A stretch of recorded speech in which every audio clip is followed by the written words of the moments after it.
Hi, and welcome back to Choco Disaster. I'm ChorpSaway, and we have a special guest today for this very special episode. Hey, I'm QB. QB here is a friend of the show who has sent in several fan mails and talked to me on the outside the podcast about various animes. And QB is here to discuss some of the things that we looked over in our previous discussions of this season, specifically in more like child-oriented television shows. They're generally pretty bad, but this season there's actually some interesting ones. Alright, so we'll get right to it, and let's talk about some of the anime you've been watching. You have a list of like 5 or 6 that we didn't touch upon, that you had something to say about, so... First of all, you guys kind of passed over Shonen Maid because of obviously the title. Right, and like the way it reads from its synopsis can read a little skeevy. It's definitely a setup that has been used before. Okay, yeah, but it's actually like an above-average shoujo anime. Okay. Like I don't know if you have that much experience with watching like shoujo anime, like Ori Monogatari, or yeah, I've definitely done a fair share of shoujo, yeah, a lot more on the romance side. That's an example of an unusually very good one. They're not usually that good. Right. That's like finding gold in haystack or whatever the expression is. Yeah. But Shonen Maid's pretty standard fare in terms of kind of... It's actually a little bit better than standard fare. Okay. For a few reasons. So, let's talk about that, because just from what I've read, it seems like impressions of it for people who have watched it have been better than would be expected before everything came out. It's definitely not porn. Okay, that's good. I mean, that's a great start. Well, actually, I just wanted to start with, like, the first episode, because it gives you kind of, like, an idea of, like, the kind of tone of the show. Like, in the first episode, like, almost the first scene, Chihiro, the main character, is at his mother's funeral, being given her will, her last will and testament, and it's just covered in emoji. What? And it's like, oh, I guess I'm dead. I wonder what you're gonna do about food. Lol, XD. Later. And Cool. he just walks over the stove and lights it on fire. Oh no. That's a really weird start, because it seems like it's supposed to be somber, and then it just gets really silly really fast. So, like, it is a little somber, because he's an orphan child, but he's tough, and he can adjust to stuff. Okay. So the explanation behind the maid thing is that he just really doesn't want to be a deadbeat. So, like, he accepts staying at his uncle's house as his foster father, but only on the condition that he does all the housekeeping.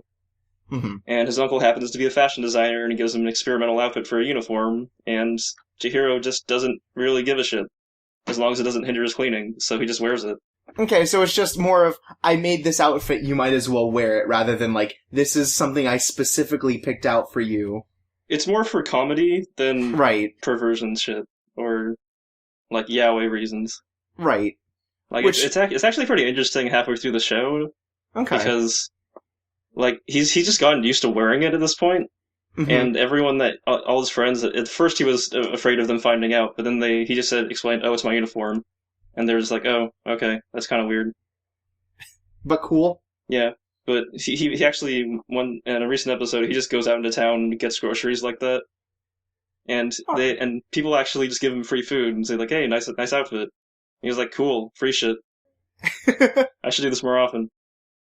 And I think as far as, like, matey shit, it doesn't go into, like, kind of the weird angle. Like, I think he still wears shorts with the whole thing. Like, it's not... It's more of an interpretation of what a maid outfit would be like if it was for men. Okay. So, like, there's frills on it, but it's like, there are shorts, and it has a lot of, like, male aspects to it. Okay. Yeah, like the tie in the middle. So it's definitely not a yaoi fanservice anime. It's just a story of, like, an orphan trying to adjust to his new family. Okay. So, I mean, it's really nice to know that something like this isn't being sort of, like, at least content-wise, pushed towards the angle you'd expect, and then that it's just kind of like a lighthearted fun actually, fare. one difference between it and like other shoujo is that no one's really being exploited here. Okay, so there's no like weird dynamics. Yeah, to nobody's the pushing anyone up against a wall. No one's being brooding or hitting people. No real romance as far as the no, as far as it goes. Yeah, so that's nice to hear. It's mostly just like a slower pace, just a sitcom. It's pretty funny. It's not hyperactive or have any like perverted jokes. It's just kind of goofy slice of life. It's just really normal, which you wouldn't expect with a name like Shonen Maid.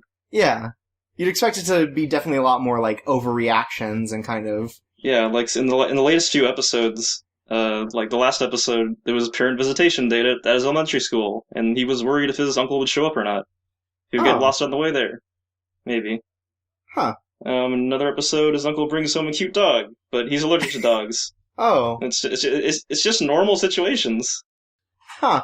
They're not getting naked and going to baths or groping each other or whatever. Right, or any of the bad stuff you might expect, but it's like it's just kind of these are things that happen in the lives of these people. That's cool. But it's understandable you get that impression from it because it's definitely been packaged like it is that kind of anime. More than just like the synopsis that they gave. Well, for starters, like for the first 6 episodes, it's just like the ending song is a boy band concert with these characters you've never seen before, and you don't know who they are until like the 6th episode. Right, and it turns out, I think if I remember this correctly, there's actually just a boy band in the series proper. Yeah, but they shove these boy idols in your face, and they have nothing to do with the show at all. Yeah, that's weird, and that definitely seems like out of place. Like it's just put there as like advertisement until you get to the point where they would be introduced. Yeah, it definitely seems like someone in marketing decided that.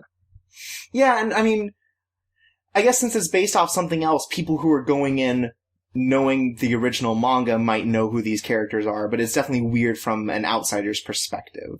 Yeah, but overall, like, the actual story is a lot more tame and normal than even shoujo normally are, and it's not everyone's thing, but it'd be pretty hard to like take offense to anything that's actually in the show. It's very tame. I mean, that's really nice to hear, honestly. Yep. Yeah, another show I guess you guys didn't talk about it because it's very kiddie, but it's Aikatsu Stars. Right. I learned about Aikatsu too late for me to ever get into it, and I felt like if I was going to get into a second Aikatsu Stars, I would need to know something about the first, so I didn't touch that. Well, actually, another reason is that people were kind of unsure of is it the old show? Is it a new show? It is a reboot or sequel to the anime Aikatsu. The first Aikatsu did end after 178 episodes. Right, it was a huge series that lasted a long time, and then this one, is it a proper sequel? It is completely new characters, a completely new setting, but I mean it's not a new setting, but it's just a different setting. Okay. It's like Aikatsu is about girls who go to school for idols and they do idol activities, which is what Aikatsu means. Okay. Over its super long run, idol activities was shown to include everything from like lumberjacking to pulling tires with your back, to harvesting potatoes, and all of those apparently fall under the umbrella of Aikatsu. Idols can do all those things. Yeah, in 170 episodes, you kind of run out of things to do. No, they've never run out. They're still going. So when you say idol activities, is it ever like a battle thing, or is it just like a 180 part slice of life series? Like, is there an overarching like plot or like villainy to it that they have to overcome, or? Not really. They're just competing with each other and going to school and learning how to do activities like idols. It apparently includes every conceivable activity. Right. Okay. So it's more like a never-ending tournament arc. It's more like people just form teams and then sing songs together. Okay. So there's no real oh god, it's not like there's a lot of structure to how they handle this, like, competitions in terms of school stuff. Yeah, it's just a school life anime. There's no adversity. Okay. Really. Like, there's no evil idols or... That seems impressive for something that went on as long as it did, that it never hit a point where it's like, oh, we have to introduce some sort of conflict for them besides the standard conflict of getting better at this school. Yeah, I mean, you're used to like the card game anime, and that's every single episode has a competition. Right. I always expect a competition, especially from a long running series. Like, you can go and do kind of slice of life for so long until I would expect you to kind of run out of things to do and say, okay, well, now we have to get a plot going. Mm-hmm. Well, actually, a lot of people were confused at whether it was a new series or not. But, okay. So it's just this Aikatsu Stars is pretty much the same thing, only now the idol school is co-ed. Okay, so there are boy idols there as well. Yeah, and the like everything looks a lot better because it's a completely new setting that they didn't start 3 years ago. Okay, yeah, I mean, I guess that's a big thing is like now that it's had a time to, I guess, catch up to modern, I guess, anime stuff, and they don't have to keep to whatever they had 3 years ago. They can kind of push the limit. I actually didn't like the original Aikatsu because it looked really awkward. Just like the really early episodes of Tribe Cruel Crew or something. Kind of with like how they use 3D or just in general? Yeah, the 3D just looked very, very awkward. And I just skipped ahead 3 years, basically. And I hear that the Aikatsu kind of had an awkward stumbling block at the beginning with its 3D. Kind of, but I actually never got past that block. Oh, really? Yeah, but apparently the reason it got rebooted at all is because the show wasn't doing well in its time slots, so they just rebooted it. Oh, okay. Huh. Interesting. Yeah, but that could also just be speculation. Right. But, it still has those CG dancing that, like, Brave Beats and Tribe Called Crew have, so if you're not really used to that, and if you have to like idol music, or else there's no point to watch it at all. Of course, yeah. But the show is actually, like, probably a lot easier to get into than old Aikatsu, which is very kiddie. Okay, so this is maybe hitting, I don't know, still pre-teens, but not quite as young as original Aikatsu would be. Oh, it's still hitting the same demographic, but just it's maybe a little more complex now. Okay. So maybe growing up with its audience a bit. I mean, 3 years still isn't that much, depending on it's definitely not growing up with its audience. Okay. You forget Precure. Right, it's on its 13th season. It's older than its demographic. I mean, there are definitely shows that try to grow up with its audience in a way and sometimes stumbles. But I was wondering if this is kind of hit the same thing, if it's trying to get more complex to still sort of reach to people who would have watched original Aikatsu at the proper age. Yeah, definitely. Okay. Speaking of things that are maybe over 10 years old, there's an anime called 12 Years Old. And then a lot of Japanese that can't translate. And apparently no one else on the internet bothered to either. Yeah, we tried to look it up ahead of time if Google knew anything or if Google Translate could give an idea of what's going on, but it didn't really help. Yeah, it's not really worth looking at though. It's interesting for a few reasons. I dropped it pretty early, just like 2 episodes in, because it was very boring. Okay. So the only interesting thing about it is that it's actually like a kids show, but it's about puberty. So it's getting to these pretty advanced topics that it wouldn't be that, like, what's the word? Ambitious? Yeah, it's kind of like, I guess, how Galko-chan turned out, in a way. I mean, it's kind of interesting to see just, like, not actual sex education, but starting to begin the conversation on it. Yeah, because I guess this seems like Galko-chan for, like, a younger audience who are just getting into kind of puberty and starting to deal with the changes that come with that. Well, the problem is it's nowhere near that good. Okay, well... It also sounds like it also is like a full length, right? Which could be an issue to what it's trying to do. It's actually kind of interesting because it's the least visually entertaining show I've ever seen. Like a lot of people have problems with like shows that are just about like they're at a school. Like how do you make that interesting? That they're just like at school, and so for this one they just kind of gave up. They just did shitty backgrounds. And they looked like they drew in 5 seconds. Everyone's mouths, they only move like half the time. And that's impressive given that you've watched a lot of like really old anime. It reminds me very much of a certain anime. It was a magical girl anime about like a Dr. Rin or something who used like the Chinese zodiac. But it was impressive how shitty it looked. Like anything in motion looked inhuman. And this one's just kind of bland. Yeah, it's just a really mediocre rom-com story, and did it with really poor animation, and there's not really a reason to look at it except for just to gawk at how bad it is. Yeah, like, looking at all of the promo stuff for it just seemed like it was very, like, what you would stereotype shoujo as. It looks like that picture that people pass around of the big-eyed anime girl. Oh, the, yeah, the one where it's, like, super cross-eyed? Yeah, that one's actually... I actually watched that one. That one is a... what was it? It had gotten it. It was like a Kami-chama Karin or something. Okay. But yeah, they definitely all have that weird bug-eyed look that especially points out because their 12-year-old heads are tiny. Yeah, but they also get, like, super deformed really quickly, but you also realize they're not using that for comedy, they're doing it to save animation. Budget. Not, yeah, I don't think their budget was moving for this. Because I was looking at the PV, and it's a lot of, like, screen tones on the back. Like, sort of just flowers and, you know, like, hard single colors kind of stuff. Yeah, so I would recommend it if you have never seen any romance before. This one would be a pretty good bottom to improve on. Good starting off point, so you can see almost anything and go, oh, that looks much better. Okay, so the next one I want to talk about was actually the current season of Precure. Okay, so this is the magical girl one, right? Like witches. They're all the magical girl one. Sorry, like the more proper like witches wizardry sort of. Yeah, actually, it kind of has 3 names that are equally valid. All right. So the thing is, like, they're crossover movies, so they say like the names of the different series inside the movie, but it's been alternately called Mahou Girls Precure and Mahoutsukai Precure, which just means witch Precure. Okay. And apparently at like an international conference where Toei was trying to sell their products, they translated as witchy Precure. Okay.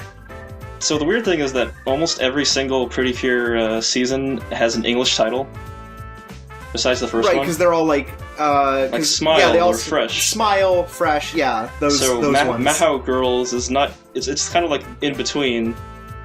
It's a little strange. Yeah. But apparently there's an official English translation, which is not the one that's in English.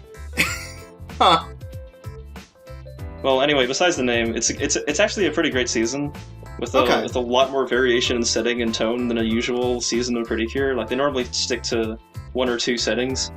But in this season, they're like splitting it up between the magic world and the human world, and they're actually going to have it be in both worlds alternately. Okay. So it seems like a little ambitious for... It's a 50-episode anime, but it still feels like it might be a little too much. So like fans are a little split on whether that's going to be a strength or weakness going forward. Okay. I'm only like 6 or 7 episodes in, right? So it's hard to tell. It's about 17 episodes in. Oh, right. It started last season? Yeah. Partially? Yeah. I'm not going to get into the plot of it. Like, it's the 13th Precure season. You know if you want to watch it or not. It's just about a girl from the human world named Mirai and a witch from the magic world named Riko, and they meet and transform into legendary magical warriors. It's hard as a Western fan to really get into Precure because there's no real place to watch it. Like, the only real exposure we've had is that Netflix picked up one of the Precures. Everyone should watch Glitter Force on Netflix. For a sweet-ass, like, throwback 4Kids dub. It is the greatest dub I've ever heard in my life. Everyone should watch Glitter Force on Netflix. Buy Netflix now if you don't have it and watch Glitter Force. Do they do any, like, extreme cutting to it a la early dubbing, or is it like... Well, I think I was talking to you about it, they cut out an episode where suddenly all parents are dead? Oh, no, that's... Or is that a different Precure series? That's a completely different Precure series. Alright. Sorry, you talk about Precure a lot, and so sometimes I get things confused, like how there's an episode where somehow parents all die and someone gets sad because they can't. No, they don't all die. The concept of moms entirely is erased from our plane of existence. What? And hamburgers in the same episode. It's very tragic. Okay. Well, actually, for Glitter Force, they kind of went with like a much more silly dub, like 4Kids style dub. Right. And the trade-off of that is that it's actually pretty funny because like it's an already like Smile is already the silliest Precure series by a mile, and then they added more jokes to it. Right, and like they did a lot of the like name change sort of stuff that people really hate about localization. Who cares? Yeah, they added jokes. How dare they? Why isn't this literal? Yeah, but the thing is that when you make something that's silly, you can't have incredibly depressing episodes like the one where Peace tries to remember the face of her dead father and why he gave her very specifically Japanese name that is almost untranslatable. Oh, good. And also, there's the way it ended up happening is they ended up cutting most of the Red One's episodes, Akane, Kirasani, because she works in a Japanese pizza restaurant, and they didn't want to deal with any of that. Like, it's very distinctly, like, Japanese. Her interests are okonomiyaki and Japanese comedy, neither of which are translatable. I see the issue now. There's a point in it where they can't avoid having the okonomiyaki on screen, so they say, "Oh, it's like a Japanese pizza." Cool. Cool. And I guess if they're marketing it more towards, I guess, the Precure audience, younger girls, removing some of the, like, Japanese stuff that would be hard to, like, get across makes a lot of sense. Oh, well, they actually go very great lengths to try and pretend that it's in America. Right, I mean, kind of like those dubs. They go on a field trip, instead of to a Japanese temple, to the Asia Pacific Travel Expo. Oh, so they do the Japanifornia sort of Phoenix Wright thing, where it's like, oh, here we are in California. It's also a bunch of people set up these shrines. Yeah, but it's so paper thin that it has to be a joke. There's no possible way to take it seriously. Cool. During the Smile episode, like they meet some old women and they talk and they like have conversations with them. In the Glitter Force dub, they replace every line those women say with "We're your chaperones." How are you doing, kids? Us are your chaperones. We'll be over here if you need anything. Incredible. Yeah, that was a digression, but Netflix Glitter Force, you have to watch Glitter Force. This isn't an option. You have to watch it. And I guess to point out, like, since this is the main, I guess, English source of it, is there anything comparable to the new Precure where you go, if you liked this thing about it, you'll like the magical girl witchy Precure?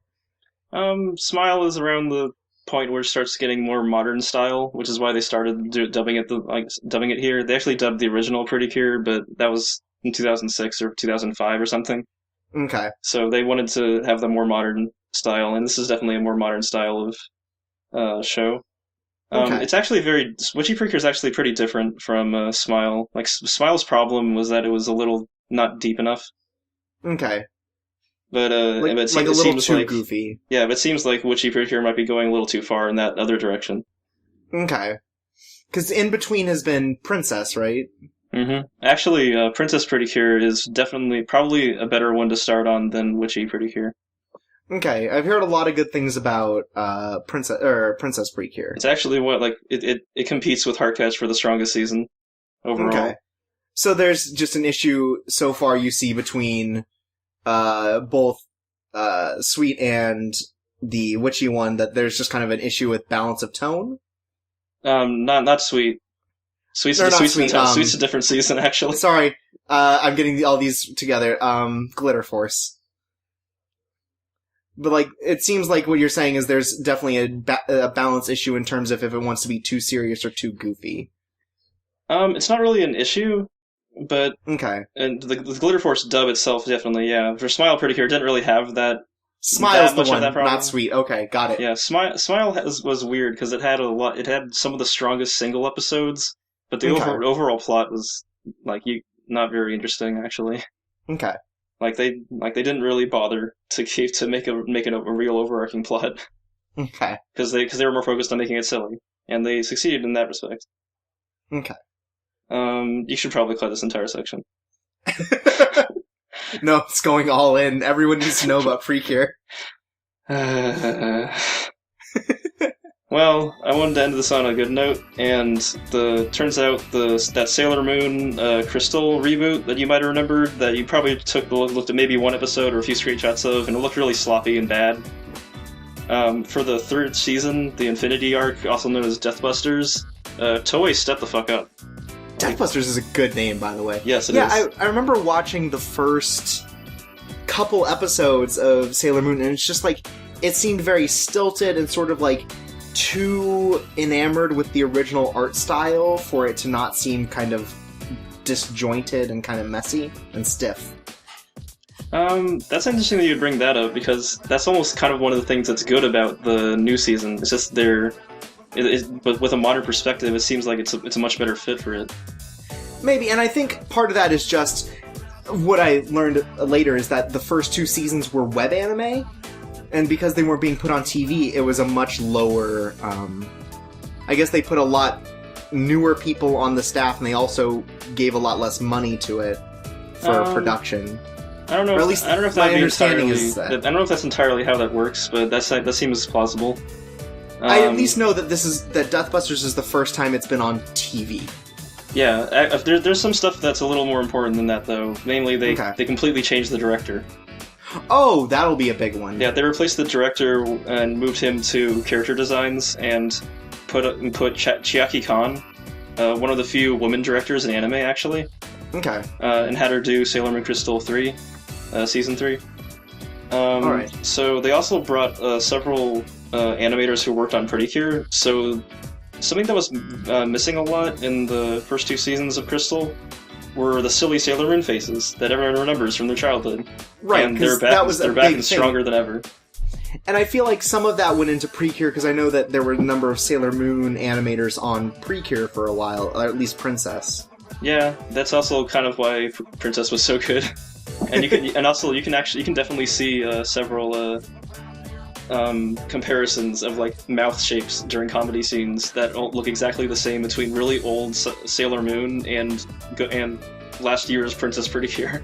Yeah, and I mean, like, old Sailor Moon definitely had a lot of that because of just how it was produced, being so divorced in a way from the, I guess, original content between the manga.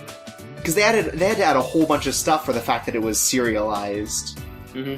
Just like lots of filler stuff, and it led to a lot of goofier episodes, and a lot of people will remember it more for sort of the wackiness with which the plot came up than a lot of the more serious stuff. Yeah, it has a reputation for being like a very like by the numbers Monster of the Week show, but so far in Deathbusters, none of them have been Monster of the Week. Like all just like actually about the pacing. It actually has extremely quick pacing, like on almost like Dragon Ball Kai level, from what I've heard from people. So they're cutting out all the white noise. They're trimming all the dead air. Like nothing drags during Sailor Moon, which is crazy. All the action is crisp and exciting. It's something I'm really not used to seeing in like Magical Girls period. Like it's so fast. And it seems like a lot of people have been pointing out just how much more like into the animation that Deathbusters has been going, like the transformation sequences and all that, just a lot more lively. Oh yeah, the stock footage is absolutely gorgeous. Like they redid all the attacks, transformations. And, the important thing is they did it all in 2D instead of 3D. Right, because that 3D was abysmal. Oh yeah, especially in the opening. I heard something that I couldn't actually find a source on, but apparently like the director for the stock footage for the transformations and the attacks threatened to strike if they couldn't let her do 2D. Wow. So they really put it all on the line to make this season really good. And from what I've seen, I haven't gone back to it, it looks really good. Yeah, from the people who stock Toei animators, they say that all the really good ones who work on like the high-end Precures, that work on the really good shows, they're all on this project now. Yeah, that's really good to hear. Though I hear, unfortunately, the Crunchyroll subs have only degraded as the quality of the show has improved. Yes, you heard that from me. Yes, and I've seen a couple other ones pointing out, like, I wish these subtitles were in actual English. Yeah, that's a little bit of a problem, but they'll fix that later, hopefully. I'm sure, and I feel like that's one thing that to, like, simulcast that can hurt it a bit, is with only, a couple hours to translate everything, things are gonna fall through the cracks. It just seems like Sailor Moon's got a lot, maybe flower-ier, like kind of more flowery dialogue, so a lot of the translations end up sounding a lot stiffer when they come to English. Yeah, but it's also like the source material's been out there for years. Like you should just whatever. Yeah, it it always be that seems difficult weird to that they don't translate. crib a lot of translations from things that already exist. Yeah, Like, just for other shows in general. Like, that'd be a much better option. Yeah, because they always, I feel like for visual novels more recently, it's like, if they have a fan translation, people like, yeah, sure, we're just gonna take this and, edit it, so that it looks better. Well, I guess if they're paid to be translators, they can't cheat like that, possibly. Yeah, probably. That probably hasn't stopped anyone before, but... Yeah, but I think that makes a lot more sense, as they're probably trying to do a more faithful to the anime translation. Mm-hmm. Well, actually, something that they do that actually improves on Sailor Moon from the old anime is that they use the time that they save from, like, trimming all the dead air and fights and, like, on all that stuff, is that they can show parts that the old anime skipped over. Like, like currently there's this whole arc with a character named Haruka who's actually a cyborg. Oh, Sailor Moon's pretty fucked up, actually. Yeah, Sailor Moon is weird, and if you don't watch the Deke dub, you get a lot more of that idea. Yeah, but it's something that they never actually got to, like, getting into, like, her stuff, and during these episodes, like, in between fights, it's all about, like, her struggle, like, dealing with, like, her robot parts that are just giving her, like, she is constantly in agony. Huh. Like, because she just has metal all over her body. Because, yeah, I feel like even with the, she was revived by a mad scientist father. Like, even with the new translation they did through, Viz or whatever, like, they don't get to touch on that because they're still working with the original anime content. Mm-hmm. So, it's interesting to see that they're kind of filling in the blanks where the original one isn't. So it's kind of starting to stand up on its own, it seems, as, like, a worthwhile, like, reboot, rather than just kind of like from the word go in season 3, it's been absolutely stellar.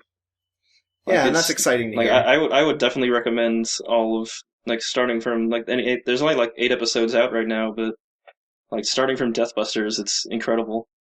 And the first few seasons are unwatchable. You can't even, they're garbage. But if you look at the Blu-rays, the change is incredible. The Blu-rays look pretty good, though.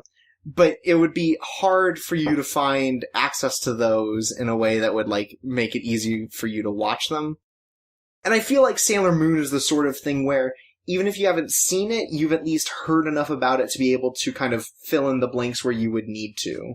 Yeah, that's what I've been seeing recently, because I actually never saw or read the original story of Sailor Moon, so this is all new to me. Mm-hmm.